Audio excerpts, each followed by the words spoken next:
அடமானத்தில் இருக்கும் தங்க நகையை மீட்டு மார்க்கெட் விலையில் உடனடியாக விற்க சிறந்த வழி பிரைம் கோல்ட் ஹப். தொடர்புக்கு 9845551787.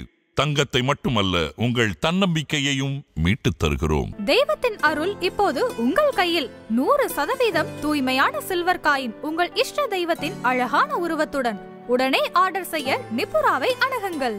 மிருகசீஷ நட்சத்திரத்திலிருந்து பூர நட்சத்திரத்தில் வர பறக்கிறவங்க பாருங்க, ஒரு நாள் ஒரு பொழுதாவது பிச்சை எடுக்கிறவங்க போயிடுவாங்க. 27 நட்சத்திரத்தில் நீங்கள் ஏழையாக பிறந்தாலும் சரி, குபேரனாக பிறந்தாலும் சரி, ஏதோ ஒரு கர்மாவில் தானே பிறக்கிறீங்க. இது எங்கேயாவது கர்மா இல்லைன்னு வருதா? பிறப்புன்னு ஒன்று எடுத்தாச்சுன்னா நம்ம அந்த கர்மா ரிஜிஸ்டர் ஆகிடும். சரி சார், அந்த கர்மா எப்படி சார் போக்குறது அப்படின்னா எளிமையான வழி இருக்குது. தயவு செய்து வரக்கூடிய ஆவணி மாதம் 5ஆம் தேதி அரச மர நிழல் ஆற்றுல படுற இடத்துல நல்லா குளிச்சுட்டு புத்தாடை உடுத்திக்கங்க. குலதெய்வம் தெரியாமல் இருக்கா? தெரிஞ்சிடும். கல்யாணம் ஆகாமல் இருக்கா? ஆயிரும். வீடு கட்ட முடியுங்க, கட்டிடுவீங்க. ஏங்க, உலக வாழ்க்கையிலேருந்தே இந்த கர்மாலேருந்து விடுபட்டுருவீங்க போது இதெல்லாம் பொருளுங்க.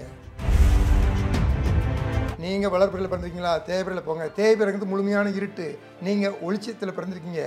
இந்த வெளிச்சமும் இருட்டும் சந்திச்சாதான் கிராஷ். நம்ம வாழ்க்கையில் நன்மை நடக்கணும்னா சில இதை வழிமுறையில் கரெக்டாக பண்ணணும். எல்லாரும் போகிறாங்க, நம்மளும் போகக்கூடாது. எப்படி போகணும், எதுக்கு போகணும், ஏன் போகணும் தெரிஞ்சு போங்க. ஆதன ஆன்மீகம் நேயர்களுக்கு வணக்கம். நம்ம ஆதன ஆன்மீகத்தில் ஆன்மீகம் சம்பந்தப்பட்ட பல கேள்விகளுக்குமே தினம்தோறும் ஒவ்வொரு வகைகளில் பதில்களை பார்த்துக்கிச்சுக்கோம். அந்த வகையிலே இன்னைக்கு நம்மோடு நெல்லை அண்ணாதுரை சார் தான் இணைஞ்சிருக்கிறாரு. அவர்கிட்ட நிறைய விஷயங்கள் கேட்டு தெரிஞ்சுக்க போகிறோம். வணக்கம் சார். வணக்கம்மா. எப்படி இருக்கீங்க? நல்லா இருக்கம்மா. நிறைய பேருக்குமே இப்போ கர்மா அப்படிங்கிற ஒரு விஷயத்தை பற்றி ஆராய்ச்சி பண்ண ஆரம்பிச்சிட்டாங்க. இந்த நாள் இந்த நட்சத்திரத்தில் இந்த ராசியில் பிறந்தாதான் கர்மா வருமா அப்படிங்கிற ஒரு கேள்வியுமே தொடர்ந்து பலரிடையுமே வந்துக்கிட்டு இருக்கு சார். அதுக்கு உங்களோட பதில் அப்படின்னா என்னவா இருக்கும்?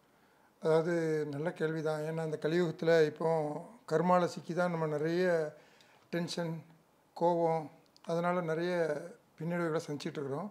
இதில் இந்த குறிப்பிட்ட நட்சத்திரத்துக்கு கர்மா, சில நட்சத்திரத்துக்கு கர்மா இல்லை அப்படின்னு சில பேர் நினைக்கிறாங்க.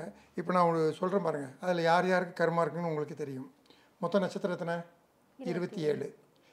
அசுபதி நட்சத்திரத்திலிருந்து மிருகசீஷ நட்சத்திரம் வர யார் பிறக்கிறாங்களோ அவங்களுக்கு ஆயுள் தோஷம் உண்டு.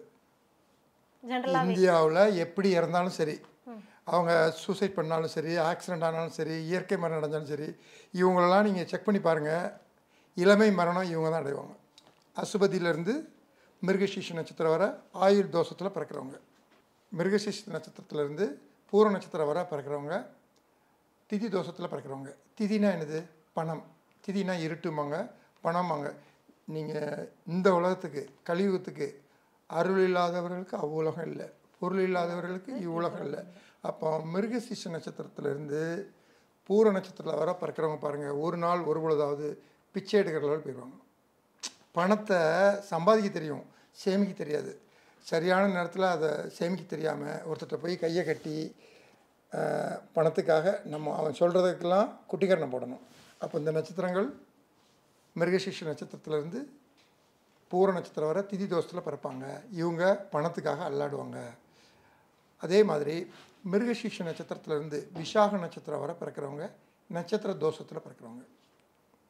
இப்போ இன்றைக்கி சென்னையில் எடுத்துக்கிட்டிங்கன்னா, வடபழனியில் இன்றைக்கும் பார்த்திங்கன்னா ஒரு 10,000 பேர் சினிமாவில் டைரக்டர் ஆகணும், நடிகர் ஆகணும், ஹீரோ ஆகணும், அப்புறம் காமெடியன் ஆகணும், ஏதோ ஒரு 64 கலைகளில், சினிமா சம்மந்தப்பட்ட கலைகளில் நம்ம நம்பர் 1 ஆகணும். ஊரை விட்டு, மனைவியை விட்டு, குழந்தைகளை விட்டு வந்துடுறாங்க. இந்த நட்சத்திர தோஷத்தில் பிறந்தாச்சுன்னா நட்சத்திரமாக விடாது. அப்படியே ஆனாலும் அதில் டெவலப்மெண்ட் கொடுக்காது. அவங்களுக்கே தெரியாது இந்த நட்சத்திர தோஷத்தில் நம்ம பிறந்திருக்கிறோம் அப்படின்னு. அப்போ இது கர்மா தானே. விசாக நட்சத்திரத்திலேருந்து உத்திராட நட்சத்திரம் வர யோக தோஷத்தில் பிறக்கிறவங்க. இப்போ நம்ம எல்லாருமே ஜோதிடம் ஓரளவுக்கு ஜென்ரலாக தெரியுது. நீங்கள் பேப்பர் பார்க்குறீங்க, புக்கு பார்க்குறீங்க, அப்புறம் யூடியூப் பார்க்குறீங்க, வீடியோ பார்க்குறீங்க. இதிலெல்லாம் உங்களுக்கு நீங்கள் கற்பனை பண்ணுவீங்க, எனக்கு இந்த யோகம் இருக்குது, குருச்சந்திர யோகம் இருக்குது, நாடாளுற யோகம் இருக்குது, அப்புறம் எனக்கு கோடீஸ்வர யோகம் இருக்குன்னு. யோக தோஷத்தில் பிறந்தால் எந்த யோகம் வேலை செய்யாது. இது தெரியாது உங்களுக்கு. நமக்கு இந்த யோகம் இருக்குதுன்னு தெரியும். ஆனால் விசாக நட்சத்திரத்துலேருந்து உத்திராடத்துலேருந்து பிறந்தால் யோக தோஷத்தில் நம்ம பிறந்திருக்கிறோம். இந்த யோகம் நடைமுறைக்கு வராது அப்படிங்கிறது அவங்களுக்கு தெரியாது. இது கர்மா தானே. சரி, உத்திராட நட்சத்திரத்திலேருந்து ரேவதி நட்சத்திரம் வர கரண தோஷத்தில் பிறக்கிறவங்க. கரணம் தப்புனா மரணம். மரணம். அப்போ கரணம் இல்லைன்னா எந்த ஒரு காரிய அனுகூலம் இல்லை. அதாவது ஒரு காரிய வெற்றி அடையணும்னா நம்ம பிறந்த கரணநாதனை இயக்கணும். அப்போ தான் நம்ம வெற்றி அடைய முடியும். அப்போ பாருங்கள், உத்திராடத்துலேருந்து ரேவதி வரை பிறக்கிறவங்க என்னத்தை கரணத்தை கெட்டு இழுத்தாலும் சரி, அந்த தோசை நீங்கள் பிறந்தீங்களே, அப்புறம் எப்படி அவர் கருணாநாதனை போய் கும்பிட்டோன்னே வழி நடக்கலை அப்படின்னு உடனே திரும்பி பார்ப்பாங்க, இன்றைக்கி நம்ம கருணாநாதனை கும்பிட்டோம் ஏன் நடக்கலை அப்படின்னு. அவங்க கரண தோசையில் பிறந்தால் அவங்களுக்கு தெரியாது. இப்போ பாருங்கள், நான் அசுபதியிலேருந்து எத்தனை நட்சத்திரம் வரை சொல்லியிருக்கிறேன்? ரேவதி வரை சொல்லியிருக்கிறேன். 27 நட்சத்திரத்தில் பிறந்தவங்களுக்கும் ஃபஸ்ட்டு அசுபதியிலேருந்து மிருகசீஷம் ஆயுள் தோஷம், மிருகசீஷத்துலேருந்து பூர நட்சத்திரம் திதி தோஷம், பூர நட்சத்திரத்துலேருந்து விசாக நட்சத்திரம் நட்சத்திர தோஷம், விசாகத்திலேருந்து உத்திராட வர யோக தோஷம். யோகம்னா என்னென்னு தெரியணும் இல்லையா? 27 நாம யோகங்கள் இருக்கு இல்லையா? இப்போ நான் சூழ்நாம யோகத்தில் பிறந்திருக்கிறேன், ஒருத்தர் சௌபாகிய நாம யோகத்தில் பிறந்திருப்பார். அந்த யோகம் வேலை செய்யாது. அதே மாதிரி உத்திராட நட்சத்திரத்துலேருந்து ரேவதி நட்சத்திரம் வர கர்ணதோஷம். பாருங்கள், நல்லா கவனிங்க. அசுவதியிலேருந்து ரேவதி வரை சொல்லிட்டேன். 27 நட்சத்திரத்தில் நீங்கள் ஏழையாக பிறந்தாலும் சரி, குபேரனாக பிறந்தாலும் சரி, ஏதோ ஒரு கர்மாவில் தானே பிறக்கிறீங்க. இது எங்கேயாவது கர்மா இல்லைன்னு வருதா? அப்போ நீங்கள் அந்த நட்சத்திரத்தில் பிறந்தா கர்மா, இந்த நட்சத்திரத்தில் பிறந்தா கர்மா அப்படிங்கிறதெல்லாம் இது பண்ணாதீங்க. பிறப்புன்னு ஒன்று எடுத்தாச்சுன்னா நம்ம அந்த கர்மா ரிஜிஸ்டர் ஆகிடும். 27 நட்சத்திரம் பிறந்தவங்களும் கர்மாவோட தான் பிறக்கிறோம், கர்மாவோட தான் வளர்கிறோம், கர்மாவோட தான் போராடுறோம். இதுதான் ஃபேக்ட். நீங்கள் வேணால் செக் பண்ணி பாருங்கள், என்கிட்ட ஆதாரம் இருக்குது, நான் காட்டுறேன். அப்போது இந்த 27 நட்சத்திரம் பிறந்தவங்க கர்மாவில் பிறந்துட்டீங்க. ஏதாவது அவங்கவுங்க விஷயத்துக்கு தக்கன நீங்கள் போராடுவீங்க. இந்த கர்மா உங்களை டஃப் பண்ணிக்கிட்டே இருக்கும். ஏன்னா உங்கள் கர்மா என்னன்னு உங்களுக்கு தெரியாது இல்லையா? அது தெரியாமல் நீங்கள் பாட்டுக்கு யாருனாலும் என்னன்னாலும் ஆசைப்படலாம். அது அவங்கவுங்க மன ரீதி. நம்ம கலாமையாக வேறு சொல்லிட்டாரு, நல்லா ஆசைப்படுங்க அப்போ தான் இருக்கணும். ஆனால் அந்த கர்மா பற்றி அவங்களுக்கு தெரியாது. அப்போது தயவு செய்து 27 நட்சத்திரத்தில் எந்த குழந்தைகள் பிறந்தாலும், யார் பிறந்தாலும், அது ஏழையாக இருந்தாலும் சரி, இல்லை குபேரனாக இருந்தாலும் சரி, கர்மா உண்டு. சரி சார், இந்த கர்மா எப்படி சார் போக்குறது அப்படின்னா, அதுக்கு ஒரு ஈஸியான மெத்தட் தான் இருக்குது. நான் காசிக்கு போங்க, ஃப்ளைட் ஏறி 50,000 செலவு பண்ணுங்கள், இல்லை ராமேஸ்வரம் போங்க 25,000 செலவு பண்ணுங்கள், இல்லைன்னா ஒரு கோயிலுக்கு போய் பசுமாட்டு தானம் கொடுங்க, இல்லை குருவாயூரில் போய் யானை தானம் கொடுங்கலாம் சொல்ல மாட்டேன். எளிமையான வழி இருக்குது. நான் இதுக்கு முன்னாடி ஒரு பதிவு போட்டிருந்தேன். அந்த பதிவில் என்ன சொல்லியிருந்தேன்னா, வியாழக்கிழமையும் பூச நட்சத்திரமும் சேர்ற அன்னைக்கு ஆற்றுல ஆலமர நிழல் படுற இடத்துல குளிச்சுட்டு சித்திரை வழிபாடு பண்ணணுன்னு நேயர்கள் மன்னிக்கணும். அது ஆலமரம் இல்லை, அரச மரம். ஏதோ ஒரு ப்ளோவில் அவசரத்தில் சொல்லிவிட்டேன். இன்றைக்கி நிறைய பேர் ஃபோன் பண்ணி கேட்குறாங்க, சார் ஆற்றுல ஆலமரம் இல்லையே சார், இருந்தால் தானே அங்கே விழும், அது அரச மரம். அப்போ நான் தவறுதல் என்ன மிஸ்டேக் தான். தயவு செய்து வரக்கூடிய ஆவணி மாதம் 5ஆம் தேதி, இங்கிலீஷ்க்கு 21ஆம் தேதி, ஆவணி மாதம் 5ஆம் தேதி, இங்கிலீஷ்க்கு 21ஆம் தேதி வியாழக்கிழமையும் பூச நட்சத்திரம் சேர்ந்து வருது. உங்களுக்கு அந்த வியாழக்கிழமையும் பூச நட்சத்திரம் சேர நாளில் அரச மர நிழல் ஆற்றுல படுற மாதிரி இடம் தெரியலன்னா, நான் இருக்கிற ஊர் பாபநாசம். பாபநாசத்தில் கோயில் பாபநாசர் உலகம்மன். அந்த கோயிலுக்கு ஆப்போசிட்டில் பார்த்தீங்கன்னா ஆற்றுல படித்துறை இருக்குது, அதில் ஒரு பிள்ளையார் இருப்பார். அதுக்கு முன்னாடி அரச மர நிழல் ஆற்றுல படுது. நீங்கள் வாங்க, உங்களுக்கு தெரியலன்னா, உங்கள் ஊரில் ஆற்றுல அரச மர நிழல் விழுதுன்னா நீங்கள் அங்கேயே குளிக்கலாம். வாங்க, அந்த முத நாளே தங்கிடுங்க. புதன்கிழமை காலையில் எழுந்திரிச்ச உடனே சூரிய உதயம் ஆனோடனே, ஏன்னா சூரிய உதயம் ஆனால் தான் வியாழக்கிழமை. நீங்கள் பாட்டுக்கு பிரம்ம முகூர்த்தத்தில் பண்ணுறேன்னு சில புத்திசாலிகள் பண்ணிடுவாங்க. நமக்கு வியாழக்கிழமை வரணும், வியாழக்கிழமையும் பூச நட்சத்திரமும் சேர்ந்து வரணும். அன்னைக்கு என்ன பண்ணணும் அப்படின்னா, நேரையாக அந்த ஆற்றுல அரச மர நிழல் ஆற்றுல படுற இடத்துல நல்லா குளிக்கும் போது நம்ம கர்மா முழுமையாக விளக்கட்டும் அப்படின்னு வேண்டிக்கணும். வேண்டிக்கிட்டு நல்லா குளிச்சுட்டு தயவு செய்து கிளங்க புத்தாடை உடுத்திக்கங்க. ஏன் சார் புத்தாடை அப்படின்னா, நம்ம தானங்களில் பார்த்திங்கன்னா முதல் தானம் அன்னதானம். எனக்கு 5,000 ரூபா ஒருத்தர் கொடுத்தாருன்னா வாங்கிக்கிடுவேன். திருப்பி எனக்கு யோசனை வரும், 10,000 கிட்ட தான் தருவாரோ அப்படின்னு. அப்போ இந்த மனம் பார்த்திங்களா எவ்வளோ இதாகுதுன்னு. ஆனால் சாப்பாடு அப்படி இல்லை, இங்கே போதுன்னா சொல்லி ஆகணும். அப்போது அதான் முதல் தானம் அன்னதானம் இருக்கான். அதுக்கு அடுத்த தானம் என்னென்னா வஸ்திரத்தானம். அப்போ எந்த ஒரு கர்மாவை அழிக்கணும்னாலும் நம்ம புது வஸ்திரம் போயிட்டு போனோம்னா கிரகப்பீடம் முழுமையாக நீங்கிடும். தயவு செய்து அன்பர்களே, வரக்கூடிய ஆவணி மாதம் 5ஆம் தேதி, ஆகஸ்ட் மாதம் 21ஆம் தேதி, தமிழுக்கு ஆவணி மாதம் 5ஆம் தேதி வியாழக்கிழமையும் பூச நட்சத்திரையும் 27 நட்சத்திரம் பிறந்தவங்களும் கர்மான்னு சொல்லிட்டேன். யார் கர்மா ரொம்ப கழுத்தை பிடிச்சி நெரிக்குதோ அவங்க நல்லா இருக்கிறவங்க கூட போகலாம். திருப்பி கர்மா வராமல் நம்ம ஸ்கோர் பண்ணி வச்சுக்கலாம். இது நெரிக்கும் போது தான் போகணும் இல்லை, ஏன்னா அப்போ வராது வியாழக்கிழமை பூச நட்சத்திரமும். அதில் போய் நல்லா ஆற்றுல குளிச்சுட்டு புத்தாடை உடுத்திட்டு பக்கத்தில் இருக்கிற சித்தரை போய் ஜீவசமாதி போய் வழிபாடு பண்ணுங்கள். அங்கே வந்து பக்கத்தில் சித்தர் வந்து இல்லை, ஒரு மணி நேரம் அங்கேருந்து ட்ராவல் பண்ணிங்கன்னா சாது சிதம்பர சிவான்னு சொல்லி வெளிநாட்டில் சித்தர் இருக்கார். 1 மணி நேரம் கரெக்டாக ட்ராவல். அங்கே போங்க. வசதி இருக்கிறவங்க தான் டக்குன்னு டாக்ஸி எடுத்துகிட்டு போக முடியும், அங்கே போகலாம். அப்படி இல்லைன்னா குற்றாலம் பாபநாசத்துலேருந்து அது ஒரு 40 நிமிஷம் தான் ஆகும். குற்றாலத்தில் அகத்தியர் சித்தர் ஜீவசமாதி இருக்குது. நீங்கள் எங்கே போனாலும் இந்த ஜீவசமாதிக்கு போயிடுறீங்க இல்லையா, இந்த ஜீவசமாதிக்கு போயிட்டு நீங்கள் அந்த ஜீவசமாதியில் போய் அந்த சித்தரை வழிபாடு பண்ணிக்கிடுங்க. ஓகேவா? வழிபாடு பண்ணிவிட்டு ஒரு முக்கியமானது இருக்குது, அது மறந்துடாதீங்க. என்ன அப்படின்னா, நம்ம எல்லாருமே வந்து இப்போ சித்தப்பா ஒரு உதவி பண்ணுவார், ஓகேவா? அப்புறம் பெரியப்பா ஒரு உதவி பண்ணுவார். ஆனால் நம்ம அப்பா தான் நமக்கு முழுமையாக உதவி செய்ய கடமைப்பட்டவர். அப்போ 27 நட்சத்திரத்துக்கு ஒரு சித்தர் உண்டு.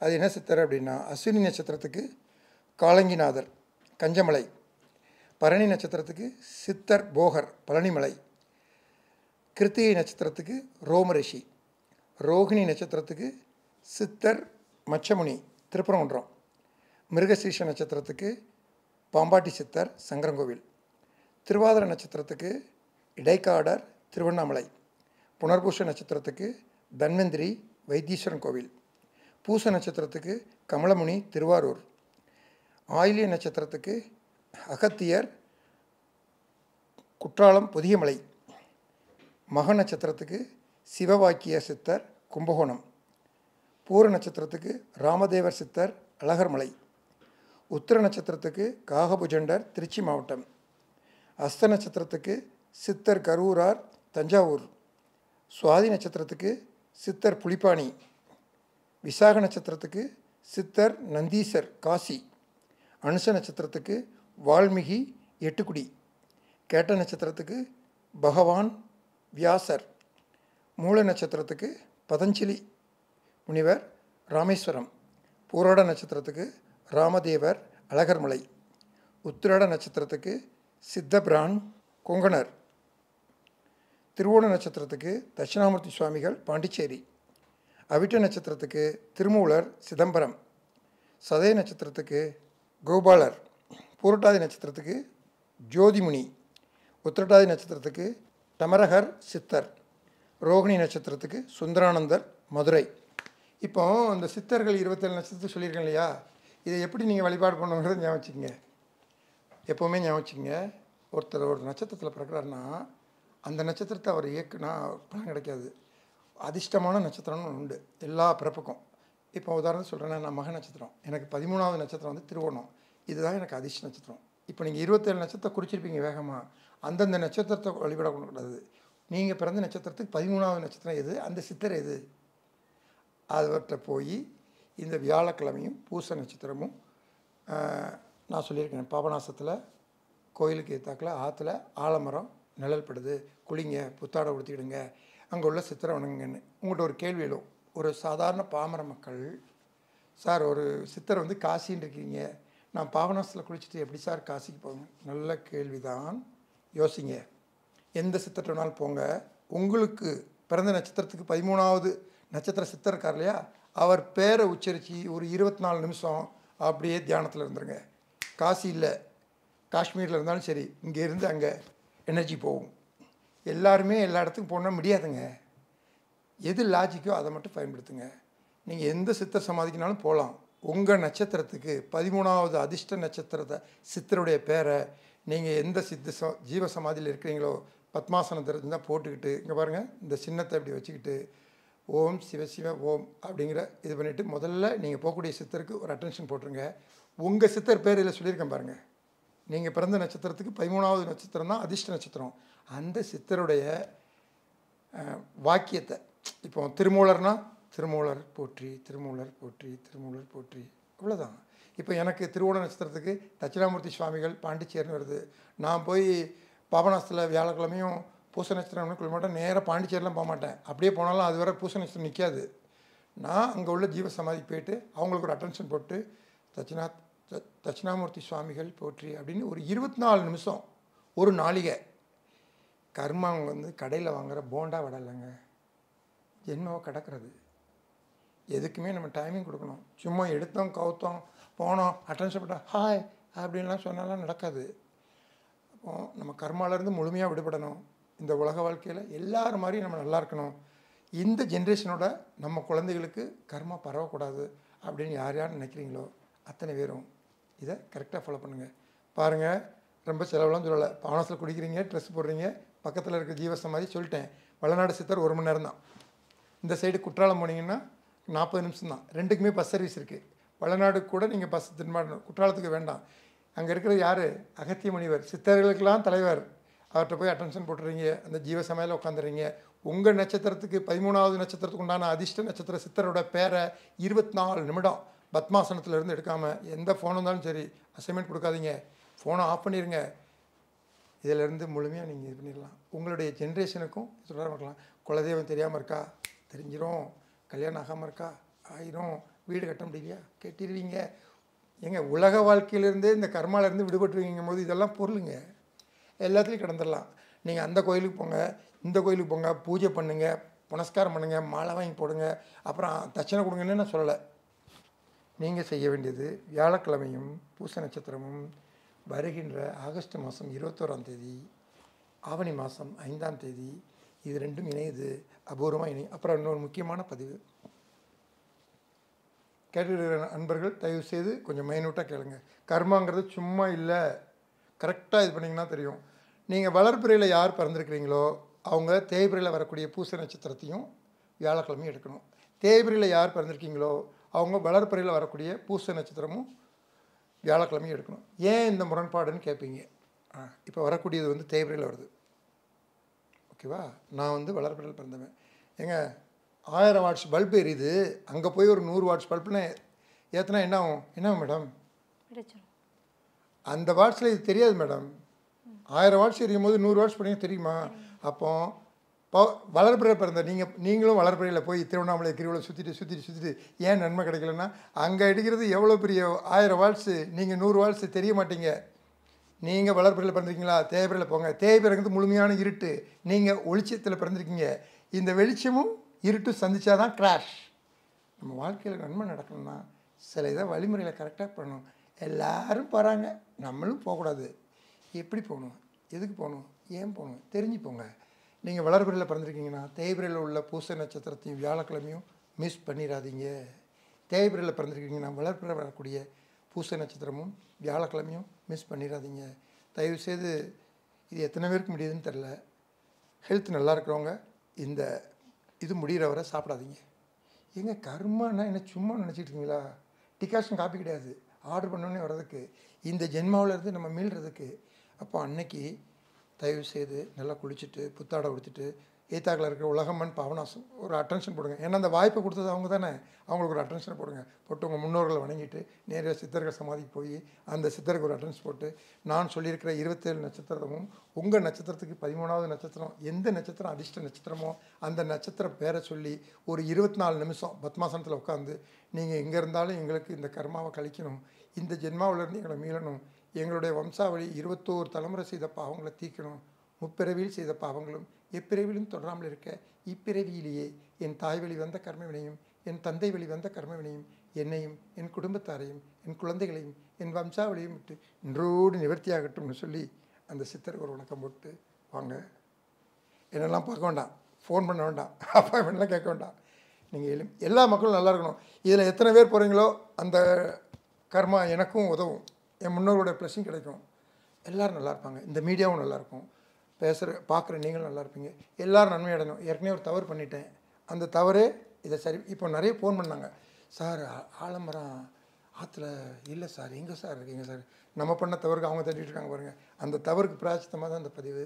தயவுசெய்து நண்பர்களே, ஆலமரம்னு பதிவு பண்ணதுக்கு நம்ம நிற்கணும். அரச மரம் நல்லது தான் இது பண்ணுற. அப்புறம் இன்னொரு இது ரொம்ப முக்கியமானது.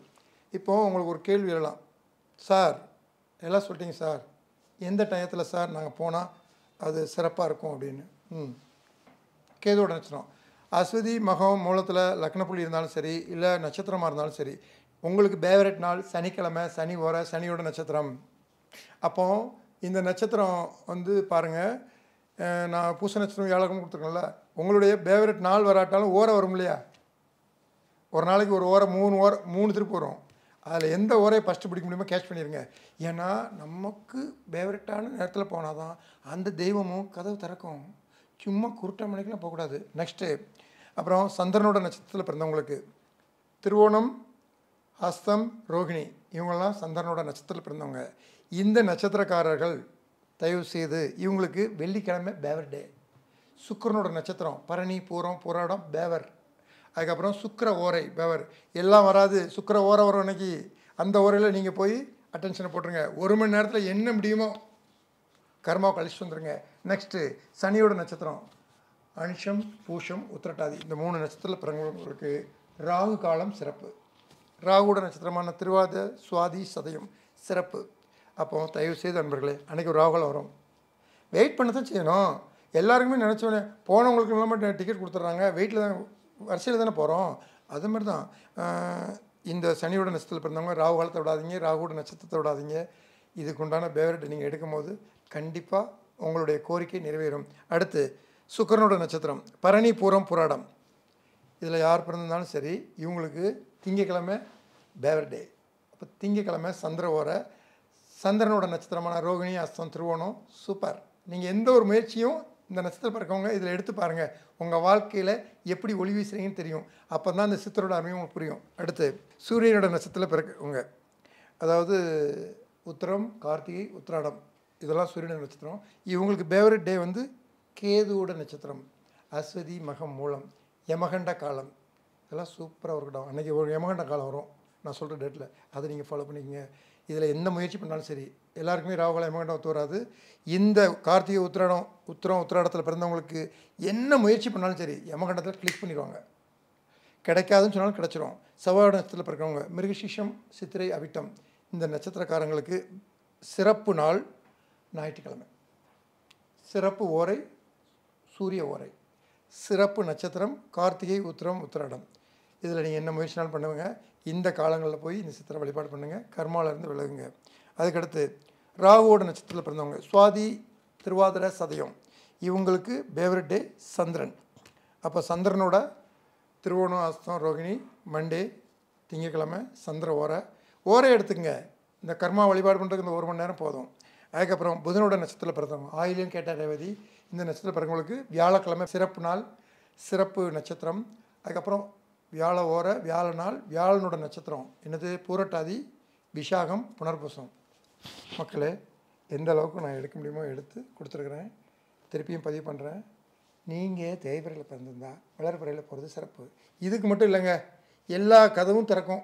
நீங்கள் திருவண்ணாமலை போகிறீங்களா, இல்லை ஒரு பிள்ளையார் கோயிலுக்கு போகிறீங்களா, தேவையில் பார்த்தீங்கன்னா வளர்பிறையில் போய் உங்கள் வேண்டுதலை வைங்க. அடுத்த வளர்பிறை வரதுக்குள்ளே எதுக்காக வேண்டுதல் வச்சிங்களோ என்னப்பா நடந்துச்சான்னு சாமியை கேட்டுருவார். அந்த அளவுக்கு நீங்கள் பர்ஃபெக்ட் ஆயிடுவீங்க. தயவுசெய்து தேய்பிறையில் நம்ம சில இது அறியாமல் பண்ணிகிட்டு இருக்கோம் பாருங்கள். பொருத்தம் குறிக்க போகும்போது வளர்பிறையாக பிடிச்சிட்டாங்க, இவர் என்ன திதின்னு இவருக்கே தெரியாது. அந்த வளர்பிறையை பற்றி முழுமையாக அவருக்கு தெரியாமல் நம்மளே ஆப்பு வச்சுக்கிறது இப்படி தான். நம்ம தேய்பிறையில் பிறந்தால் வளர்பிறை நல்லாயிருக்கும், வளர்பிறை பிறந்துட்டால் தேய்பிறை தான் நல்லாயிருக்கும். ஆனால் அந்த கர்மா விடாது. சிவபெருமான் என்ன செய்வார்னா தேய்பிறை முகூர்த்தம் தான் கொடுப்பாரு. ஆனால் இவர் அதையும் ஓவர்டேக் பண்ணி போவார். அதான் கர்மாங்கிறது.